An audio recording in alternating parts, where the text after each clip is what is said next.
Hello बच्चों, कैसे हैं सभी। आई होप कि सब अच्छे होंगे। तो बच्चों, आज की इस वीडियो में हम देखेंगे विद्युत स्थितिज ऊर्जा क्या है, इसको अच्छे से समझेंगे। ठीक है बच्चों, तो देखिए विद्युत स्थितिज ऊर्जा। ठीक है, तो ये जो पोटेंशियल एनर्जी है, electric potential energy, electric potential energy. ठीक है बच्चों। अच्छा, एक और बात बच्चों, जो स्थितिज ऊर्जा है वो क्या है, एक्चुअली में स्थितिज ऊर्जा क्या है। आप अगर उस कंसेप्ट को समझ जाएंगे तो आप यहाँ जो हमने प्रूफ करना है, हमने विद्युत स्थितिज ऊर्जा के लिए प्रूफ करना है कि भाई U इज इक्वल टू जो होगा 1/4πε0 Q1 Q2 ओवर R, और नॉट ऐसे भी नोट कर सकते हैं, ये Q0 ओवर R ये होता है। अच्छा, ये जो विद्युत स्थितिज ऊर्जा है बिल्कुल एनालॉगी है गुरुत्वीय स्थितिज ऊर्जा की। अगर उसका फॉर्मूला निकालते तो निकल के आता, उसकी एनर्जी के लिए भी फॉर्मूला निकल के आएगा। अगर मैं U से ही शो करूं, उसको UG बोल दूं ग्रेविटेशनल एनर्जी के लिए, तो वहां कांस्टेंट होता है G और वहां पर आता है M। ठीक है, जैसे यहाँ दो चार्ज हैं, एक बड़ा चार्ज है और एक m0 होता है डिवाइडेड बाय क्या, R। ठीक है, ये ग्रेविटेशनल एनर्जी के लिए फॉर्मूला है और ये विद्युत ऊर्जा के लिए है, विद्युत स्थितिज ऊर्जा के लिए है ना, गुरुत्वीय स्थितिज ऊर्जा के लिए है ये। अब वहां पर माइनस यूज हो जाता है गुरुत्वीय स्थितिज ऊर्जा, माइनस तो यहां भी यूज होगा। एक्चुअली में स्थितिज ऊर्जा क्या है उसको समझिए पहले। देखो, स्थितिज ऊर्जा क्या है, किसी बल द्वारा किसी वस्तु को किसी अन्य बल की उपस्थिति में एक बिंदु से दूसरे बिंदु तक ले जाने में बल द्वारा किया गया कार्य, ले जाने में जो कार्य किया है वो कार्य उस वस्तु में स्थितिज ऊर्जा के रूप में ही संचित होता है। इसको आप ऐसे समझें, जैसे कोई स्प्रिंग है। ठीक है, मैं यहां पर दिखा देता हूं, ये कोई स्प्रिंग है, ये एक स्प्रिंग हो गया, यहां पर एक बॉडी है, समझ में आ रहा है। इस स्प्रिंग को ये कोई द्रव्यमान का कोई गुटका लगा दिया, मैंने पकड़ा और इसको ऐसे खींच रहा हूं। अब जरा जब मैं इसको खींच रहा हूं तो क्या ये आसान होगा खींचना? मैं भी तो फोर्स लगा रहा हूं ना इस पर, तो मैं फोर्स लगा रहा हूं इस बॉडी पर, फिर ये इस स्प्रिंग के बल के अपोजिट लगा रहा हूं, तो बाह्य बल कौन सा हुआ? ये जो मैंने लगाया। इस बल के द्वारा किया गया कार्य इस जो वस्तु में, इस ऑब्जेक्ट में, यही कार्य जो मैंने फोर्स लगाया उसके द्वारा जो कार्य होगा वो इसमें स्थितिज ऊर्जा के रूप में संचित हो जाएगा, उसी को स्थितिज ऊर्जा कहते हैं। अब जैसे ही मैं इस ऑब्जेक्ट को छोड़ दूंगा तो ये मोशन करना लग जाएगी। इसका मतलब ये हुआ कि जो इसकी स्थितिज ऊर्जा थी उसमें कुछ कमी आएगी, और वो कमी किस में कन्वर्ट हो जाएगी? उसकी गतिज ऊर्जा में कन्वर्ट हो जाएगी। जब मोशन करती है तो वस्तु उसमें गतिज ऊर्जा ही उत्पन्न होती है, ये ध्यान रहे आपको। ठीक है, तो इस प्रकार क्या होगा, एनर्जी कंजर्व रहेगी, मतलब संरक्षित रहती है। एनर्जी, ये ऊर्जा है वो संरक्षित रहती है। गतिज ऊर्जा और स्थितिज ऊर्जा दोनों बराबर हो जाएंगी उस स्थिति में, लगभग कह सकते हैं। यानी कि गतिज ऊर्जा में वृद्धि होगी तो वो स्थितिज ऊर्जा में कमी के बराबर होगी। दोनों का योग क्या होगा? नियत होता है, मतलब कंजर्व रहता है, संरक्षित होता है। ठीक है, अब इसमें जो बल लगाया गया वो बल भी संरक्षित बल कहलाते हैं, कंजर्वेटिव फोर्सेस। इंग्लिश में बोलते हैं ना कंजर्वेटिव फोर्सेस क्या है, वो यही है। अच्छा, ये पाथ इंडिपेंडेंट होते हैं, यानी पथ पर निर्भर नहीं करते हैं। जैसे इसका एग्जांपल और ले लूं मैं कि दो चार्ज रख दिए, मतलब एक चार्ज ये है, और जो इसके लिए हम ये स्थिति बनाएंगे भी इनफाइनाइट से किसी, मतलब इससे कोई स्थिति बनाए हमने, तो उस स्थिति पर हमने इनफाइनाइट से Q0 चार्ज को उठा के यहां रख दिया। अच्छा, ये भी धीरे धीरे करके लेके जाएंगे क्योंकि स्थितिज ऊर्जा निकाली जाएगी।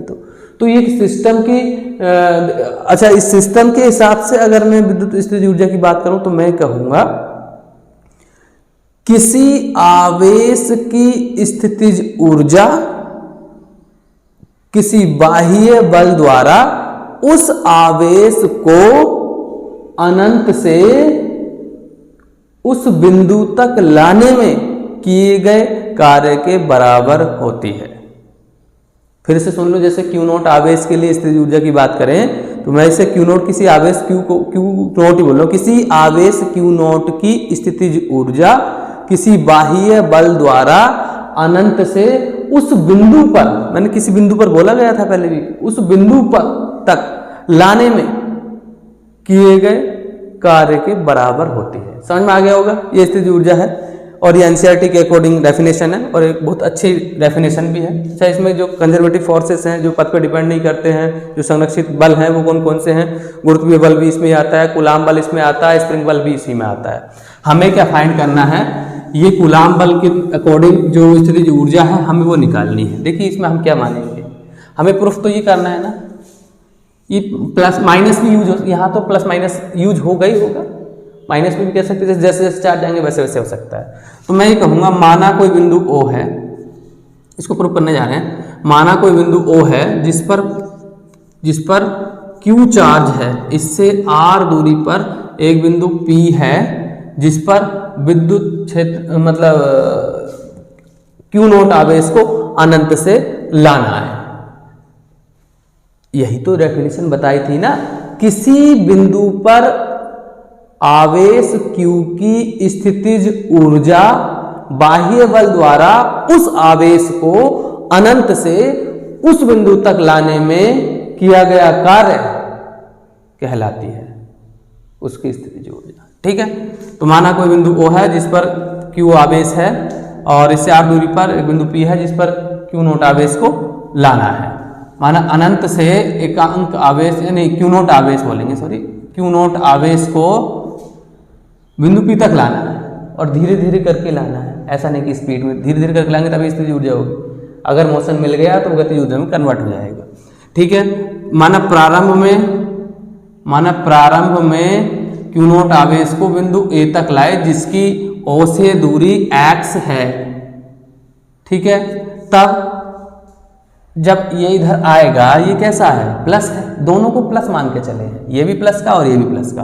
तो जब ये प्लस है तो ये प्लस इसको क्या करेगा? रिपल करेगा। भाई हम जानते हैं कि समान आवेश होते हैं तो एक दूसरे को रिपल करते हैं, तो भाई ये इसको रिपल करेगा, तो फिर भी हम लाएंगे, अपोजिट कार्य, अपोजिट फोर्स लग रहा है ना। देखो, एक बल तो लगा इसको लाने में और एक बल लगा रहा है ये, तो इस बल के प्रेजेंस में इस बल द्वारा किया गया कार्य स्थितिज ऊर्जा है ना, यही बात तो चल रही थी। तो जब इसको यहां तक लाएंगे तो कूलाम के नियम अनुसार Q नोट आवेश को A तक लाने में लगा बाह्य बल, तो इसको कैसे दिखाएंगे भाई? बाह्य बल, हम तो एक्सटर्नल फोर्स दिखा रहे हैं ना, और इस पे हम माइनस यूज कर देंगे। 1/4πε कूलाम के नियम से यही होगा। एक चार्ज यहाँ आ जाएगा, इसके ये क्या है, ये वाले चार्ज Q है और वो चार्ज Q नोट है, और दोनों के बीच की डिफरेंस ये माइनस लगा, एक्सटर्नल फोर्स, बाह्य फोर्स लगा। अच्छा, अब इसको जो है Q नोट जब यहाँ जाएगा, और आया क्या, धीरे धीरे धीरे करके, जरूरी नहीं कि यहाँ से आए, अरे भाई किधर से भी आ सकता है, वो यहाँ से घूम के आए, यहाँ से आए, जैसे मर्जी आ जाए, लेकिन आएगा धीरे धीरे करके, ये ध्यान रहे। ठीक है, इनफाइनाइट से वो ऐसे चार्ज कहीं से भी आ सकता है, लेकिन धीरे धीरे आना है। अब इससे कहेंगे कि भाई इसको हमने थोड़ा एक पॉइंट B और मान लिया, हम क्या करेंगे, Q नोट आवेश